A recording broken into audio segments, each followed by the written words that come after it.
favorites on there, man. Ravenloft was a game changer. At least for module design, it was. Yes, it was. Yes, it was. Have you played all those? Only the original.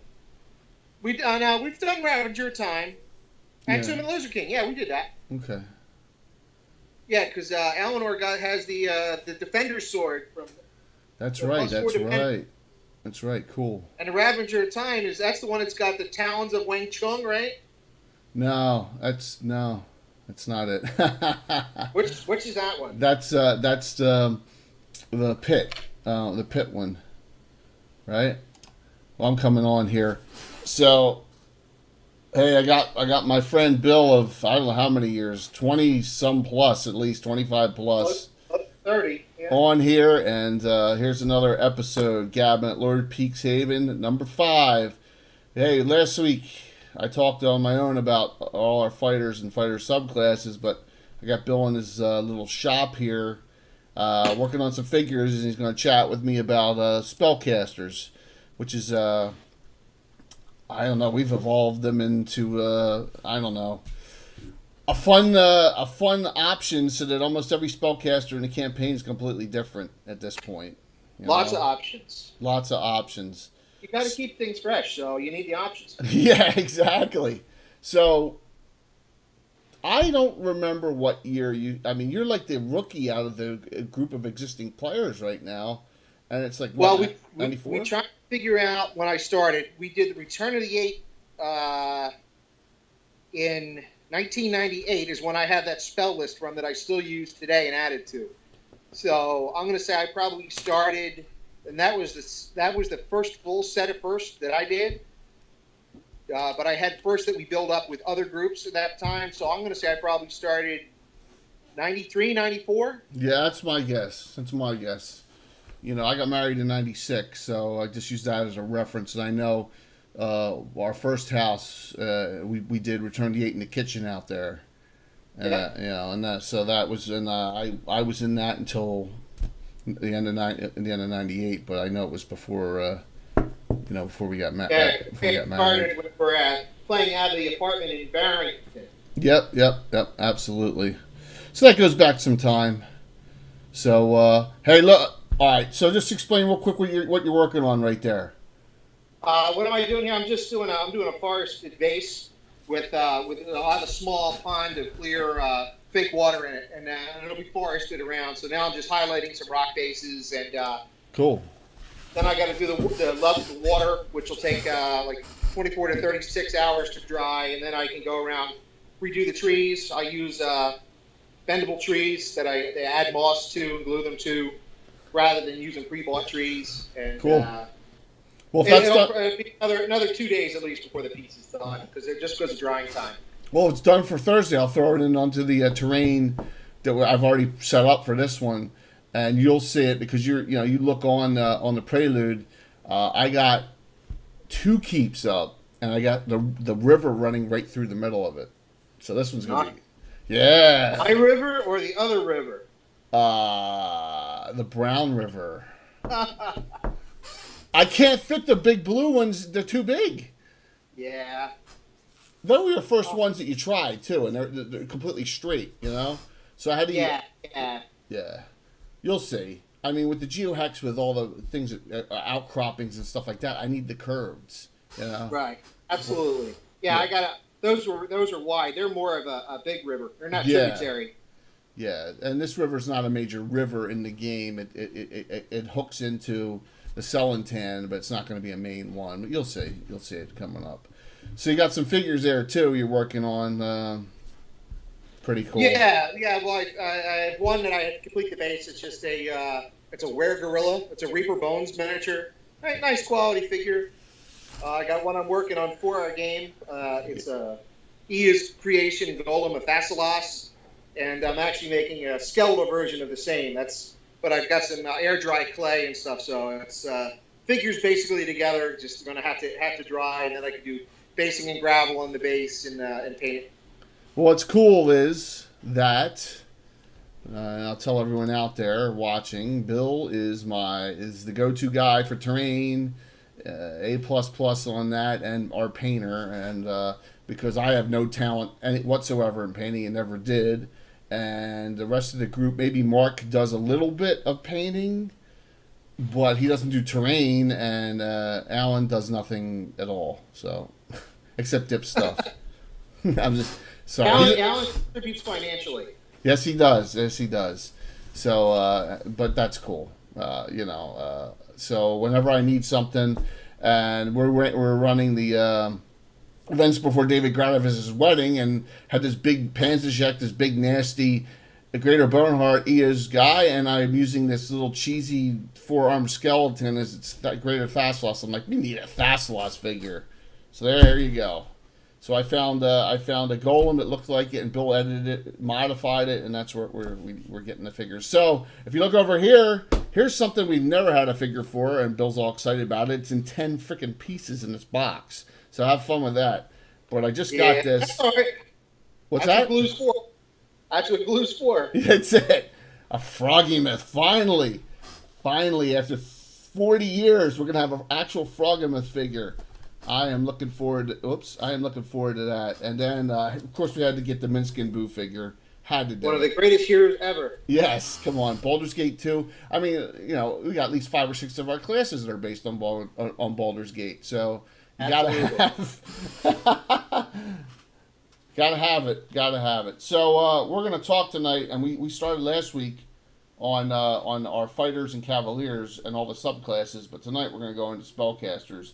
In particular, Clerics and Druids, but mostly Clerics, because out of all the editions we've ever had or done in a game, I love Specialty Priests. I love second edition. Absolutely. I love it. Plain old Clerics are boring. Yes, and let's start off with Clerics. Really are. It was a class that had zero flavor. They were strictly healing class for the most part, and they were underpowered at that. Yep. Having the addition of these specialty cleric classes definitely has livened up being a healer. Yes, now they're not just healers. Exactly. So I'll put back up our main listing of all of our different classes, and if you start right about here at Cleric, you see there's a couple. There's only 2 after Cleric. And Cleric in our campaign, second edition, has evolved into a multi-class, almost only exclusively character. I can't think of a straight Cleric in the campaign now, right? No, because pretty much anyone that's still being played has been changed over to a specialty priest and or crusader. Dude, if I had known you were going to be doing stuff as we were going, I would have blown you up a little bit more on Skype here. No, this is fine. I mean, it's I have to have something above me to... Cool. And nobody wants to see my big ugly head anyway. Oh, come on. They see me in every video, man. Come on. They see us all on Thursday nights, too. So you're the face of Twitch. And say hi to Colby. Colby's online right now. Hey, well. So, yeah. Well, when you look at the Cleric, hey, if you have a Fighter Cleric Mage, it's cool. It works. Cleric Maester, and we'll do Maesters in a couple weeks on a discussion, works great. Because we don't want to go specialty priest with a lot of multi-classes, and it just doesn't, it's not what we do. If you're becoming a specialty priest, you really are single class with some exceptions. But yeah, I mean, we do have some. A lot of them are clerical or elven or deities that have crossed over from Forgotten Thievery. Yeah, because a lot of the Forgotten Realms allow specialty priest multi-class, but there are some in different editions. Hexter, for one, Hexter can be cleric, specialty priest fighter, assassin, thief. Yeah, that's right, because we do have one, but not many. Absolutely, you do have one like that. Take one step back. Let's talk about the Crusader. Crusader was in a Forgotten Realms supplemental book, and we liked it because it was basically a hybrid fighter cleric mashed into one. And with us, it's the first class I would like to discuss after cleric. It's limited by alignment, so you're either lawful or you're chaotic. Now you can be good or neutral or whatever, but it's basically a corner, an end corner on the alignment chart character class. It goes up a lot quicker than a fighter cleric would, but it has some limitations to the class, but it is a cool option, and we do have some people who play them, and a lot of them are played, for the most part, for role-playing purposes. You get someone like, I don't know, who I have Ariel, an NPC, Alan's got a Crusader, one of the Barbarians is a Crusader, right? Yeah, he's got 2. Yeah, he has. The big thing is with the Crusaders, I mean, they replace your standard multi-class fighter clerics. Lets a human be a fighter cleric. A holy warrior, I call it, for the most part, of whatever alignment it is. Now, what's cool about the Crusader is they fight on the fighter table, which is a huge advantage. So they actually do decent combat attack damage. They hit a lot more. You get 1 specialization. It doesn't confer multiple attacks, but they get 3 every 2 1/8. Their list is specific. We have it made up. It's a specific spell list, but there's lawful spells and there's chaotic spells on those spheres. So if you're lawful good, you're gonna, or lawful neutral, lawful evil, you get the lawful spells, and chaotics, you get the chaotic spells. So it works. It's much quicker leveling than a fighter cleric, but it's still not as versatile as a specialty priest is. But it's a cool class option. So we have some in the game. It is a limited spell list. I mean, you're a combat cleric. Exactly. You do get some healing, but you're really proficient in buffing mainly. That's the big thing for them is buffing party members. Absolutely, but getting a lot of bull strengths, getting a lot of and healing too. A lot of healing. Yep. They get healing circle. I'm almost positive, but one thing I would say that it's really a choice on character development that you make a Crusader up. You don't really just I just want to play Crusader for no reason in our campaign. That tends to be the reason why it's made. The Crusader is a class that the character has a reason behind the play on it. So yep. From that, specialty priests, and we'll go to this little chart here. Here it is. I counted them. I think there's 37. I don't remember the first one I did. I can't remember what it was. I thought I would think about it, and I think oh, no wonder this fell. I think I did. It had to be Uko. It wasn't. No. St. Cuthbert, maybe? I did, and I was like, this kind of stinks. They don't have any abilities. Yeah. Yeah.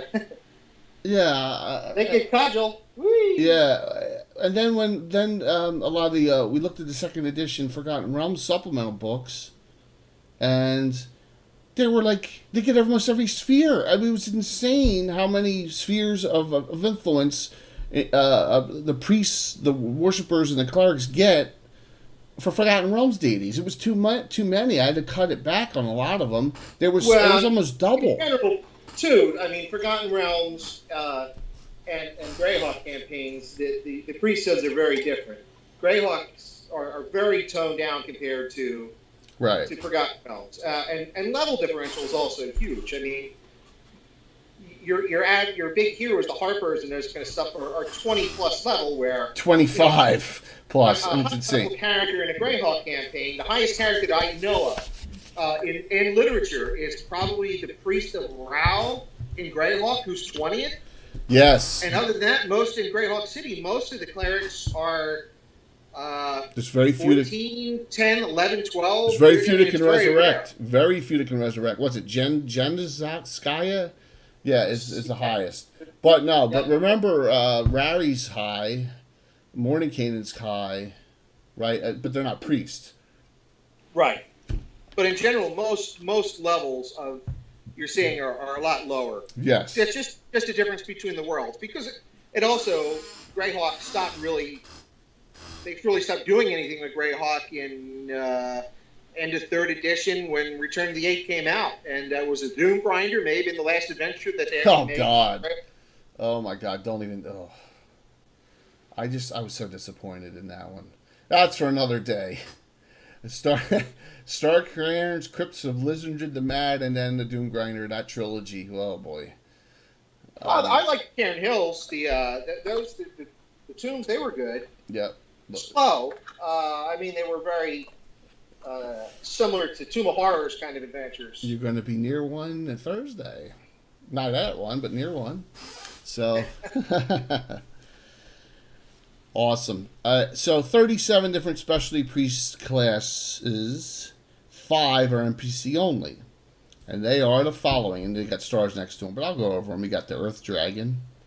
I love that deity. You got Ears. I love that deity. Leviatar, and that's a Finnish goddess, which was early on, pre-build. Leviatar in the Dark Brotherhood was one of the major antithesis in the campaign. So they're pain mistresses. They tend to almost all be females. So I gotta start bringing them back, kind of like the mongrels a little bit. Yeah. Well, Juan's still around, right? What's that? Heather? No, Holly's still around, absolutely. No role, which I created just because I wanted to have something besides ears to use occasionally, and then one of my favorites of all time, Wastry. So. Yeah, well, I think we did a lot of the stuff with when Nerol got developed was our adventuring group, the Iron Brigade, because it was coming up through. There was a lot of Cult of the Shriven Sickle stuff in Greyhawk City. Yeah, absolutely. Because there was that time frame where the first Greyhawk box set had nothing to do with Ears. It had to do all with the Horn Society and then the Cult of the Shriven Sickle and stuff. And it was kind of a mashup between where we were in the campaign. We did that first, and then all the From the Ashes stuff kind of, we said that happened at some point. You know, just because that's just where we were with things, because it came out in the middle and we were like, oh man, what do we do now? But yeah, so it worked though. It worked real well. Yeah, what's it like 90 degrees out there where you are? What's that?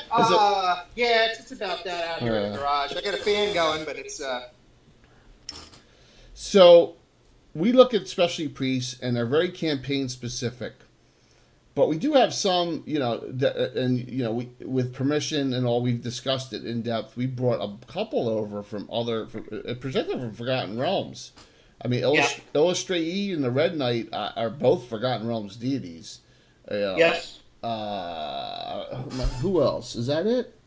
Uko. That's not really it. We've used out of campaign. Of course, we have Uko, which is Finnish. Yeah, Ilmater and Leviathan. Ilmater is Forgotten Realms. I mean, right?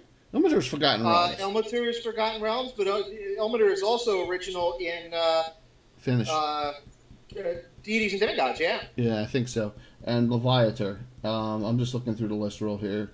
Red Knight, yeah. Freya. That's Norse. Yeah. But most of them are Greyhawk deities. So, and I discussed this. On a previous. I don't know if it was a Gabbin or if it was a prelude. That there are 37 specialty priests. 32 of them are playable by the player characters, and a lot of them, you get a lot of certain ones that are played a little bit more than others. But when we do a new group, which is it looks like it's going to be every year now, working on a new set of firsts already. I will make one new specialty priest character class up by request. First come, first serve. You gotta sell me on the idea because it takes some time. So last one I did was Falcon, which is being run in the group, and we unfortunately Alan was not there in the Mongrels of the Putrid Tongue adventure we ran Thursday, or you may have seen that character, right? Jensine Elegwin. You didn't see her. Longbow and dagger. Longbow dagger only, but cool class. Previously, Flandel Steelskin. Ollie Swizzlestick. A fun one. Yep. Ollie Swizzlestick, a gnome. First gnome specialty priest class we've done. And then, it tends to be mostly human, of course, because the campaign is very human driven. We have two dwarven, we have Clangeddon, and we have Moradin. and we have no halfling ones. Now we have some that are specific to elves as well. You Yeah. know, Aircliffe and Aerolith the and Thernal. Ellis here. Aerolith the Thernal's from a Dragon magazine article, Yeah. not even from Solo. canon. So that the undead. I'm sorry, not the undead. The Dark Elf Hunter. So another one is Solinar Philandera, the Archer. And there's a couple others. Irvain Ellisir is one, and then Illustrates is another one. So there are different. But if someone wants to make a halfling specialty priest for something, we'll do it. Just haven't had anyone ask yet. Yeah. So Well, there's reasons for that. we don't have a lot of halflings getting played in the campaign. There's some, but they tend to be mostly the thief types. A guardian here and there, or a fighter here and there, but druid thief is a huge one. Yeah. A lot of Good people like utility that. class. Yep, absolutely. So the special priest is campaign specific, but it tends to be where the character's brought up, what area we're in. You get specialty priests of Ouija, Mayheen, and Hardby, and Zerbo maybe in Hardby. But you're not going to get a specialty priest of Ouija for the most part in Altamira, So Right. It just depends on the location. You're going to get more Uko, and you're going to get some other different ones there. So Yeah, and you can kind of see where we've started a lot of firsts over time. A lot of specialty priests developed out of the Hardby area because we started 3 campaign groups there. yeah, So absolutely. you start to see those pop up. What regional deities? Which is good because it really fleshed it out, So, but I had no problem. Making them. It's just with all the different references out there, I got to cross-reference books, so many different books now to make it. But that's okay. It just takes a little bit of time. So each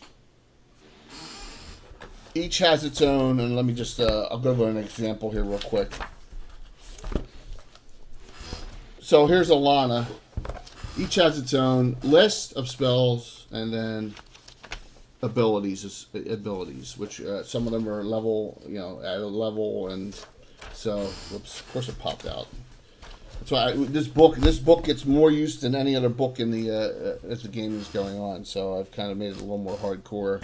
It's probably on a 3rd or 4th book for specialty priests, and I took the NPC ones out of it so I could actually get to this book while they're messing around with that book during the game. So had to split it We out. always have a specialty priest book out on the table somewhere. Out on the table because there's always at least one specialty priest in the group. So some of the classes of specialty priests that I find cool, and I have some NPCs in them. We'll start with you may have seen if you saw the prelude or the adventure with events before David Gravis' wedding. We haven't finished that yet. We got one more sitting of that in July. But I had a specialty priest. Oh, look at that! Yeah, you know what, Walt? You're right. So Walt just said that. I didn't know that. I completely forgot that. Devitt's a specialty priestess, but she's not a specialty priestess. She's a fire cleric thief of Aerolith Laternal. So, which is cool. It's a dark elf hunting dark elves. The Illustrate's kind of the same way too on that. So there's a lot of different. So even if you're just a cleric and you're multi-class, you tend to gravitate toward the deities we have here on this list as well. You just don't get the benefits of a specialty priest, or the special clerical spells on that. Right. But there are a lot of the multi-classers that are clerics tend to worship the deities we have here. So I appreciate that heads up, man. Thank you. So Ouija and Amelia Rothschild, she's a specialty priest of Ouija, the first one we had in the campaign. They get necromancer spells at a certain level that they can supplement their clerical list with, and that clerical list is freaking huge. on spheres. So they get a lots of spells. They can't wear any armor at all, and they barely can use any weapons either. But it's a really cool class. And the neat thing with that is that if you can hybridize a healer that can use your spectral hand spell that the necromancers have to touch at range on healing spells, you become a very efficient healer. So especially pieces of Ouija are sought out just because if you ever saw in that fight, she's standing way back, having her spectral hand go out 200 feet, tap, tap, tap, tap, tap, to heal people. Very, very good. Very good on that as well. And with that, I got another comment came in, and yes, the specialty priests do have abilities, and they do have cool things, but we try and emphasize the role-playing aspect and the character development aspect on what and that's the reason behind it. That's the reason behind so many different character classes, not just priests, but everything else we've done is you try and create a unique play style for a character to as part of their character development. Absolutely. It's something that we take pride in. Now, I will say, you watch some of we're not LARPers, right? No. LARPers, we're not cosplayers, but we really enjoy, the character development aspect of the game. Absolutely. So beyond Ouija, Kellen's a cool one, and I have the only one in that, and she's an NPC, Hope Hastings. You'll see her Thursday night with Reckless Indifference. She's especially priestess of Kellen. They fight.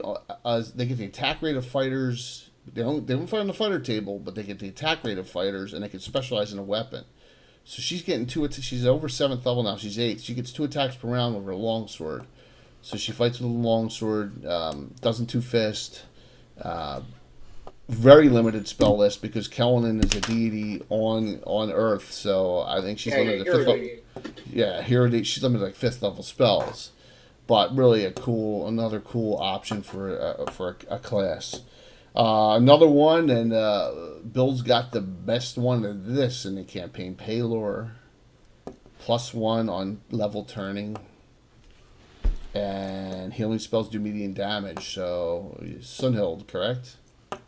Yeah, Sunhild. Well, I mean, she has the advantage of having a great magic item too. From the Greyhawk Adventures book, she has the healing cap of Luna. Yes. Which doubles all of her healing. So. Absolutely. Yes. So she's really nasty. And we did adventure number 824, Devourer Most Foul, when Mark was here 2 weekends ago, and I was worried that she was just going to blast all the undead. So I said, you know what, take Sorsha instead. And then I get taught a lesson. Well, you got a character who we don't use regularly. She's not a regular campaign. Yeah, so but she's got a rod of flailing that she's specialized in. So it's gets really nasty really fast. Absolutely, but that's okay. But yeah, Paylor is really great at turning undead and healing. And another one which we enhanced, Mayheen. Mayheen gets multiple attacks at 8, 3 every 2. Their spell list is limited to 5th, except for warding, which they get access to the 6th level sphere of warding spells at 5th level. Yeah. So at 9th level, they can cast some 6th level spells. But their spell list was really not unique, and we weren't using a really cool deity Helm at all in Forgotten Realms. So I took the Helm spells, like Seeking Sword and some of the other ones, and added them to Mayheen. It made sense. So yeah, it's a good fit. They're both lawful deities. Yeah, absolutely, very lawful, and it's almost they're very similar. So and but we do look at some of the other deities we forgot a second one in Forgotten Realms. How could we forget? There's 2 big ones. All right, so talk about Red Knight for me. Red Knight is fit in perfectly in our game. There really isn't any true lawful war and strategy deity. Either you have the extremes, your lawful evils, your chaotic evils. There's no real chaotic good war god. But the Red Knight fit in nicely because it could be any lawful alignment.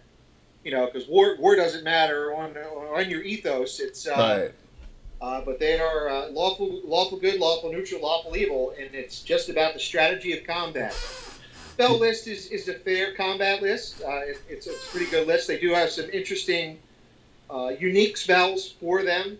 It's a fun class. I think I had the only player, specialty priest of Red Knight. There's a Crusader, I think, isn't there? Right. But they don't get the spell list though. Right. Yeah, but you have the only specialty priest of the Red Knight in a group that we've never telecasted or streamed or whatever you're saying. We never have done the Night Stalkers yet. So what a treat that'll be, won't it? With Gilfinus coming at one point. So I like them, and how can we forget Talos, which we call the Stormlord? Forgot, right? It's true. It's another. It's another port over, and we have two of them now. And I have one that is a relative to Alita Norbalos, and she is she's very chaotic neutral, and they're immune to electricity, which is pretty amazing. So they can stand and get hit by a lightning bolt and it doesn't do anything to them. And they're immune to weather effects too. I was positive. It doesn't matter what the temperatures are out or anything like that. It's another cool class. But it's they're true chaotic neutrals. All right, so another one that you love, you play a lot of, are Hexstars. Yeah, well, I only have one real specialty priest of Hexter. Right. You have one because all the others are with one particular group, and even some of those have since moved on from that worship onto the Red Knight. Right. Yeah. Well, yeah, because we figured it's really on the borderline to be lawful neutral, but you can. Red Knight's lawful. We have Red Knight's lawful neutral, lawful good. And we don't really look at the lawful evil aspect at all about it, but yeah. So, for Hexstar, that's pushing it a little bit, but we make it work. So you have a multi-class. He's an assassin as well, if I can recall. Yeah, it's one of the half orc. It's not particularly overpowered. The classes I don't think actually blend that well. They would be better being a fighter because their spells are more base combat spells. Right. But in a pinch, he can fight. Yes. If he needs. And when you get many arms down the road, I mean, that would be great. That's a great spell. Well, and then he enlarges as well as one of the free abilities, or strength, which is another free ability. Right. And we have Heronius, and that supplemental set that I always forget the name of it has Heronius and Hexter completely fleshed out in there. I put it up on the background of the Shieldlands thing. It's a second edition supplement, but it has both those in there. Heronius has a ton of spells. It's a really fun martial priest class. A lot of cool things, multiple attacks, and some really offensive damaging spells as well. So we do have Heronius, and Heronius tends to be the main deity for the Knights of Holy Shielding. So we will discuss that in a second here. So any other ones you can think of that really come to mind that you play? Those seem to be the main deities that we use on a regular basis. I mean, we do have people who will pick Oddwall. Tritharion. We got to talk about Tritharion. Yeah, Tritharion is a pretty popular one because it's great for Greyhawk as well as Harpy. Yep. Fits in really well there. Narwhal specifically in that area. Absolutely, man. Walt has an interesting specialty priest, and for the life of me, I cannot remember. But he does fairy poison on arrows and stuff. Oh, well, maybe he'll text it to us. Yeah, and he also has one or two priestess of a Sharas also. Yes, he does. Sharas was another one that I forgot that we ported over to. So it's more of like the debauchery end of Shar, right? Yeah. So we use that one as well. But like with Tritharion, I have the low-level one now in the campaign that's kind of following in Trevin's footsteps. And we have Blade Storm's a special case because she's an NPC, but she's a ranger, especially priest of Tritharion. So yeah. But that's right out of the From the Ashes, out of the from the set, and we just developed her and have our adventure with the group. So if you now last week when I was talking about fighters, I said we skipped over knight class completely, and there was a reason for that, because we evolved the knight, and the knight's more of almost a cavalier / specialty priest hybrid. Yeah. So, but if you go back, and if anyone's familiar with Dragonlance, this is how it started. So you have your 3 knight things and the end with Knight of the Rose, each organization. The stars, the crown, and the heavens. Yes, but that's what we did. But it used to be called the crown, something else, and the rose, right? Right. That was the Dragonlance one in the book. Yeah. So we decided to try that in ours and made Sky, Stars, and Heavens a knight class. And it worked, but it just didn't feel right for the campaign. You know, it was cool, but it felt something was off. You know, I don't know.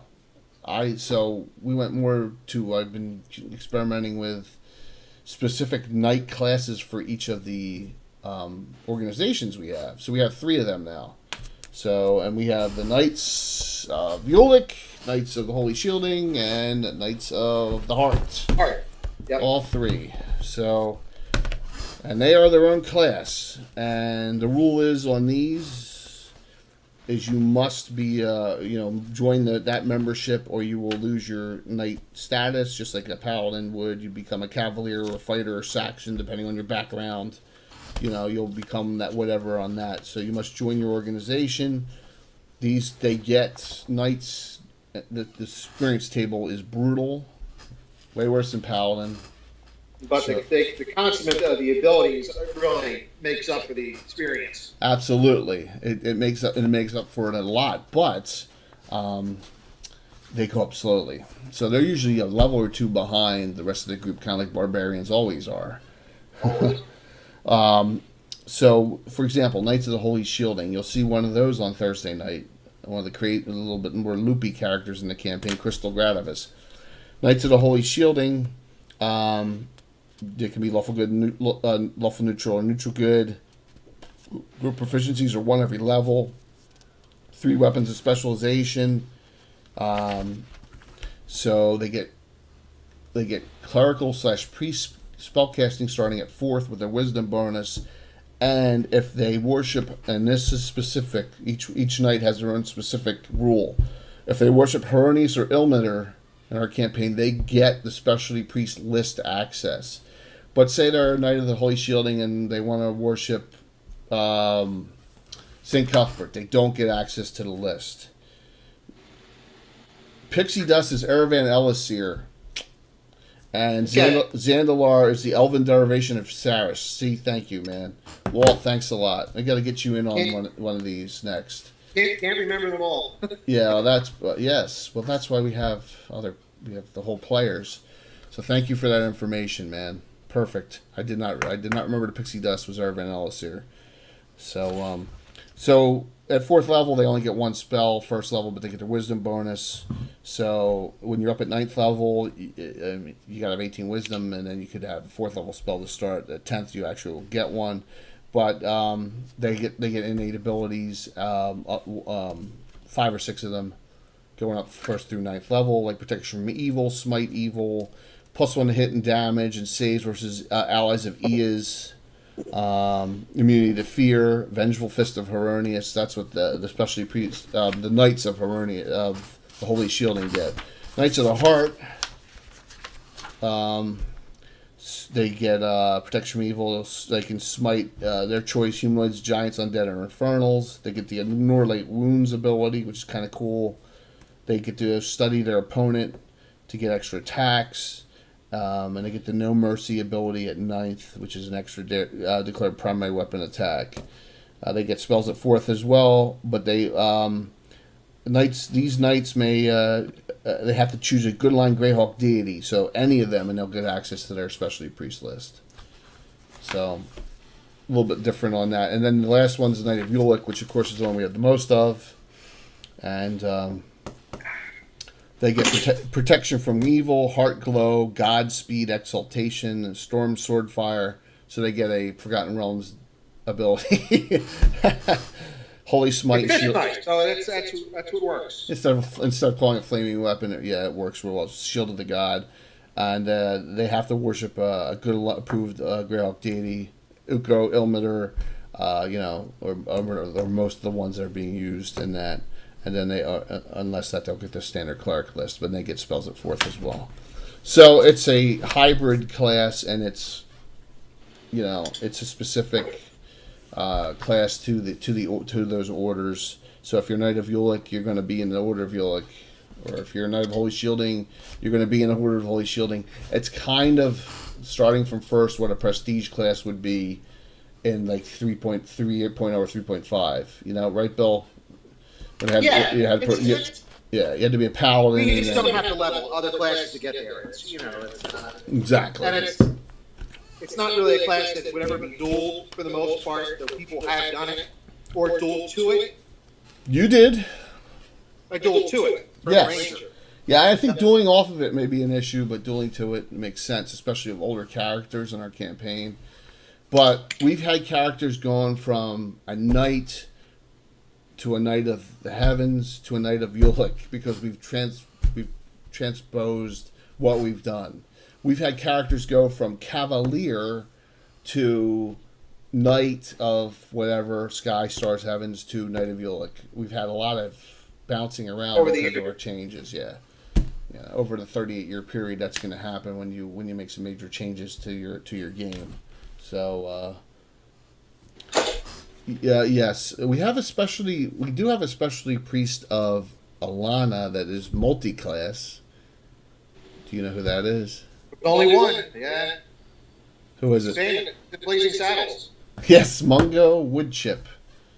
Yes, so he's a half ogre, and they can be that. Oh man, look at that! I just I got a pencil mark on my sheet. So, I think that covers most of all the abilities that we want to talk about with clerics. You think of anything else we missed there? No, I mean there's other clerics that we can talk about, but those are the most developed, most campaign relevant, probably. Yeah, absolutely. So let's go on to Druids. Since we got about 20 minutes here, let's pop through this. Druids. The straight Druid class is kind of going away. Yeah. In its entirety. Unless it's multi-class. Yeah, exactly. Especially with halflings. And some elves. But, you get your Druid Thieves.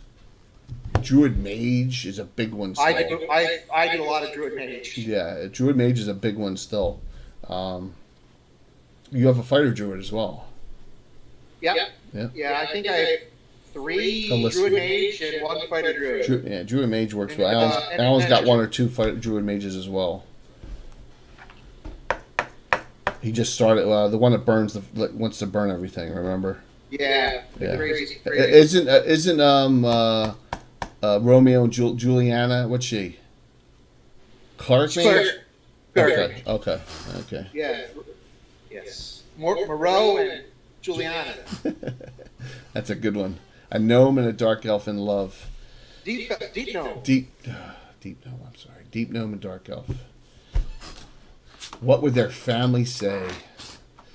Who cares?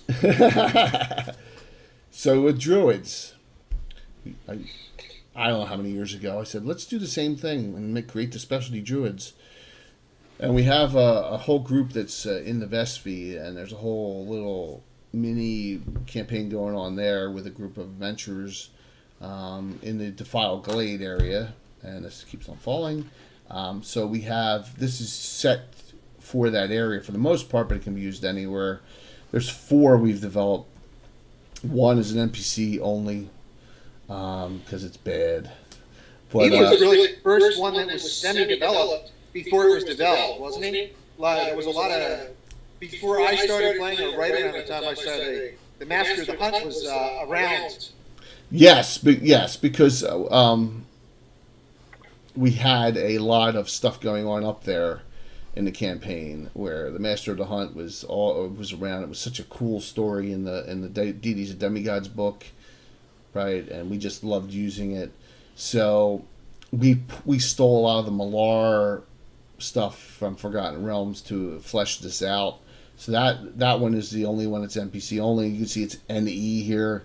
They really don't like anything that's not indigenous to the natural settings. They want it out, basically, and they're hunters too.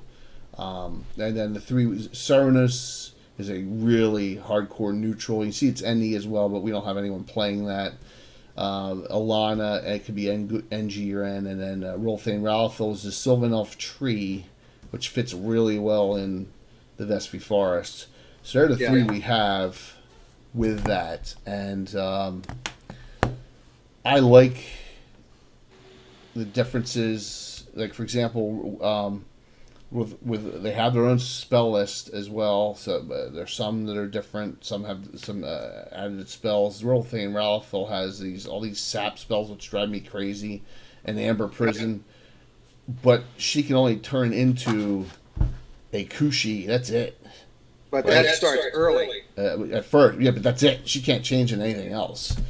Especially, so that's a definite detriment to that class. Cernus is very, very visceral.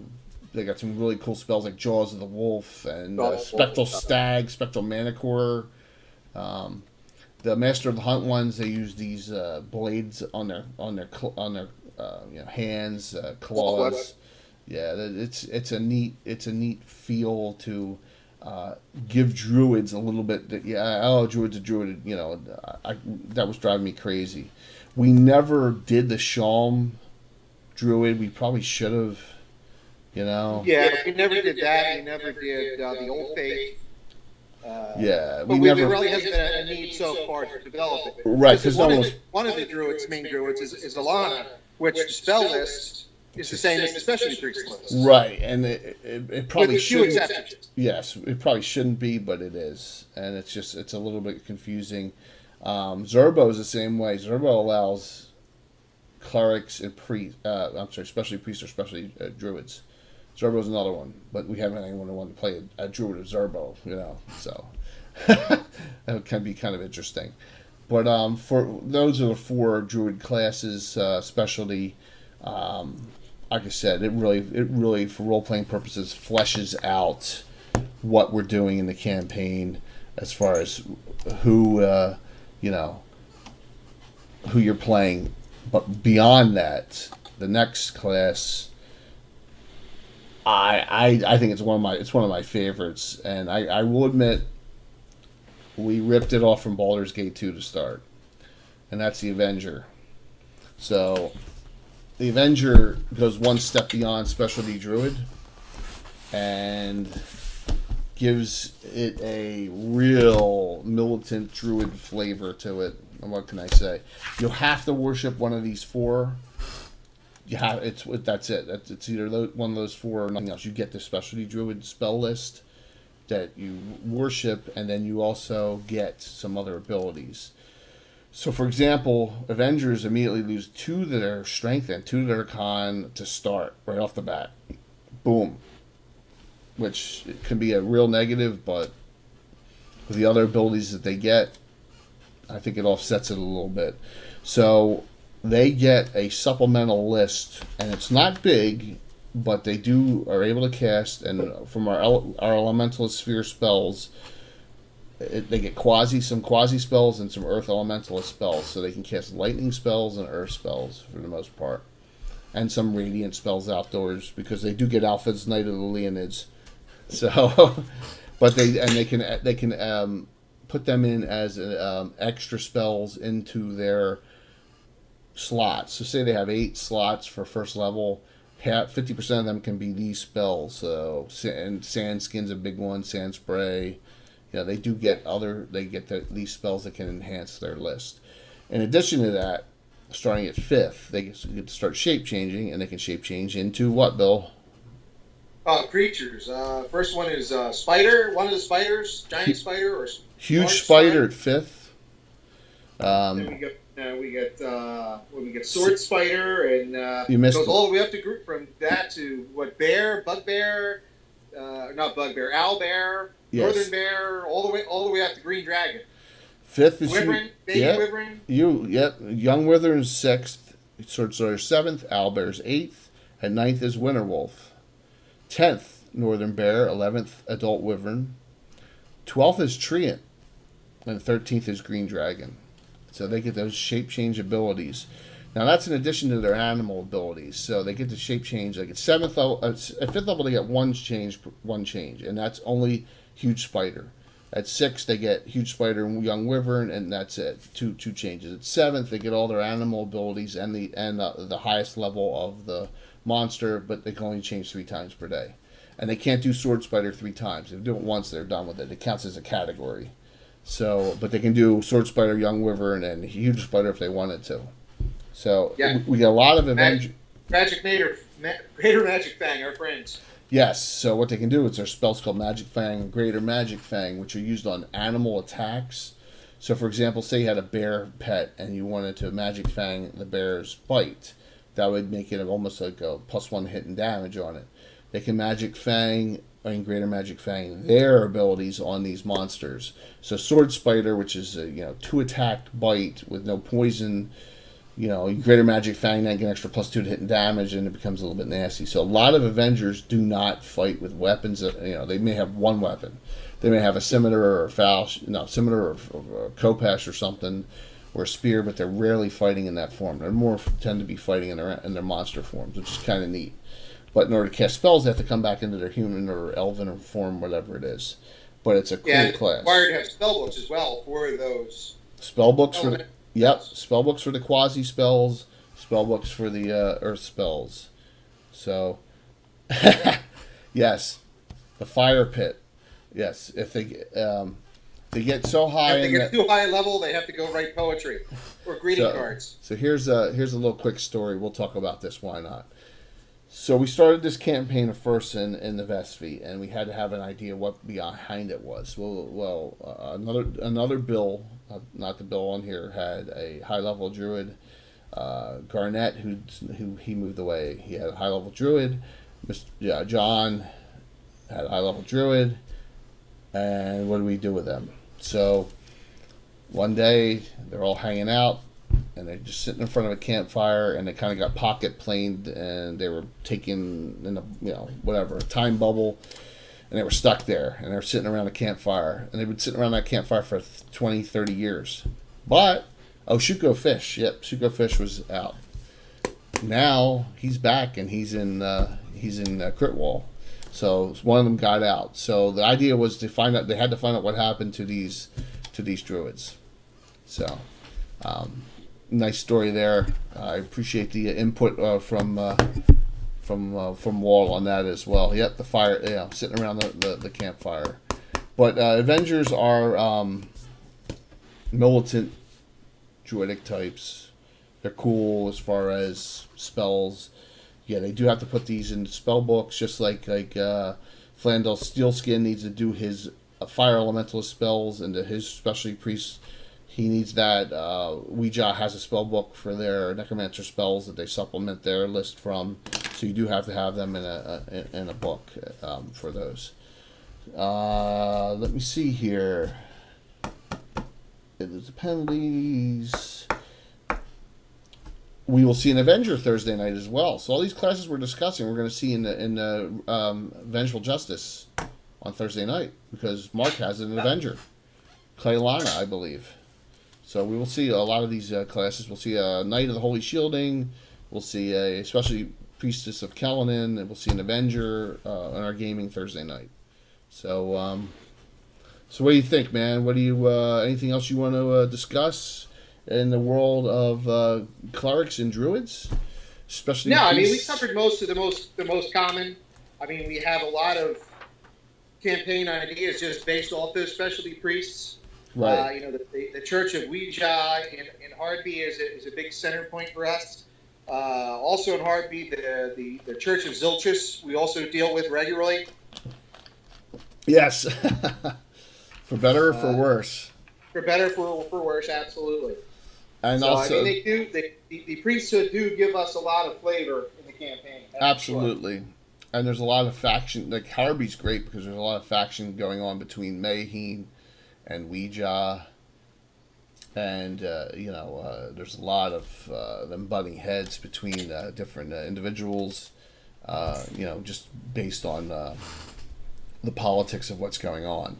So a lot of the individuals that are up to no good are Ouija worshippers, actually, in Harby. Unfortunately. What's that? Unfortunately. That's just the way it is, man. Angelina. All her fault.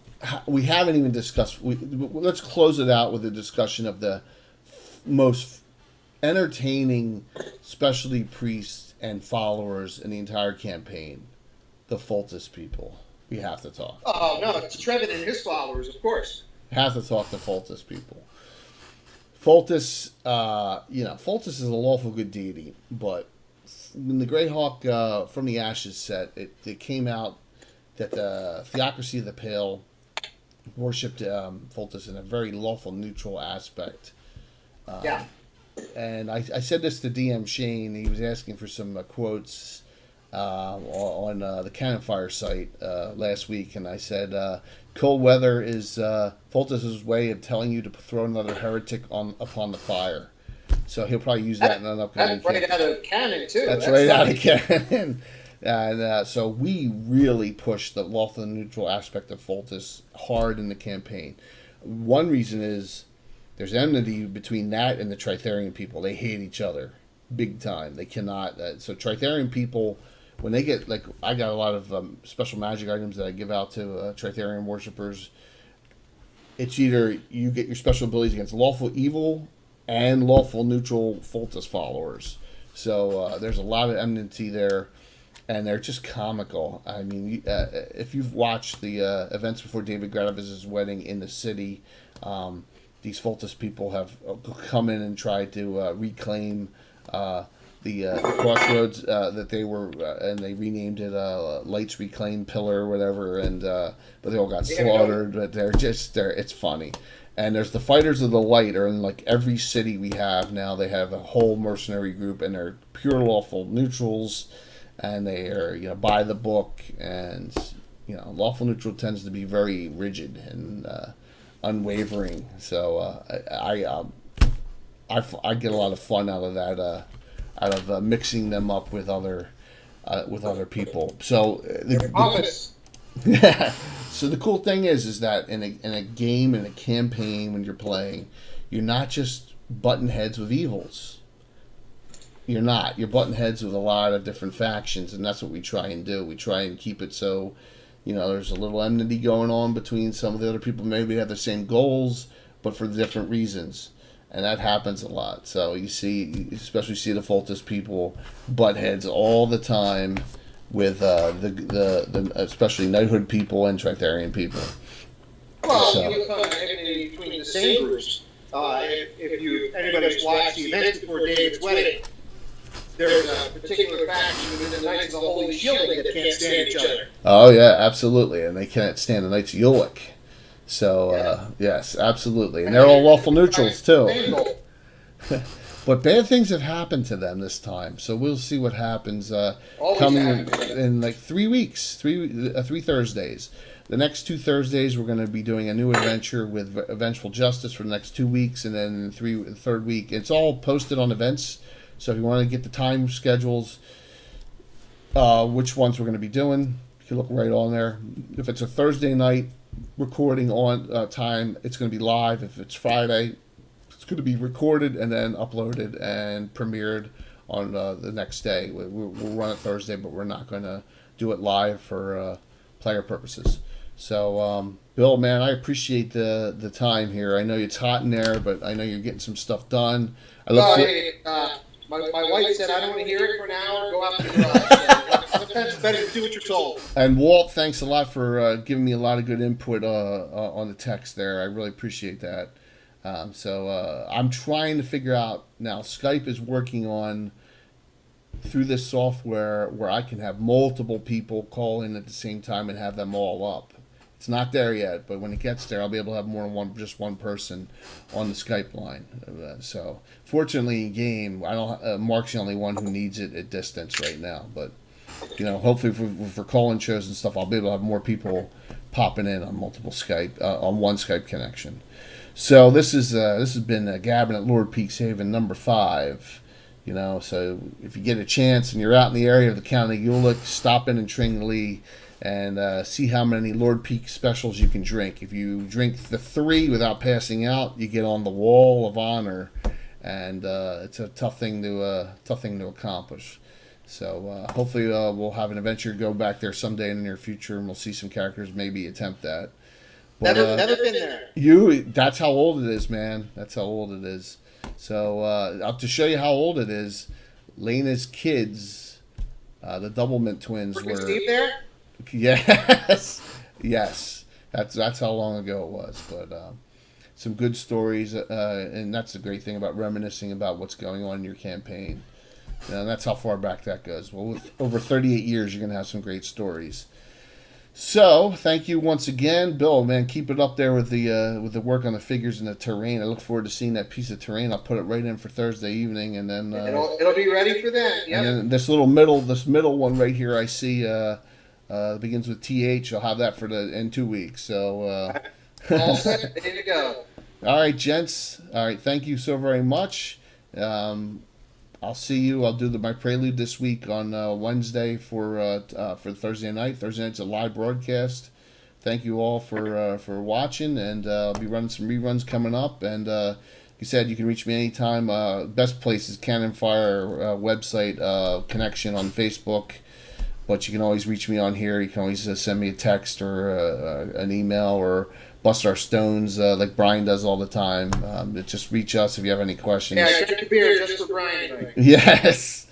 Brian was going to try and hop on, but he had a family engagement. So, but thank you all. We'll see you soon, and hope you have a great night and happy gaming to you all. All right, man. Have a good night. All right.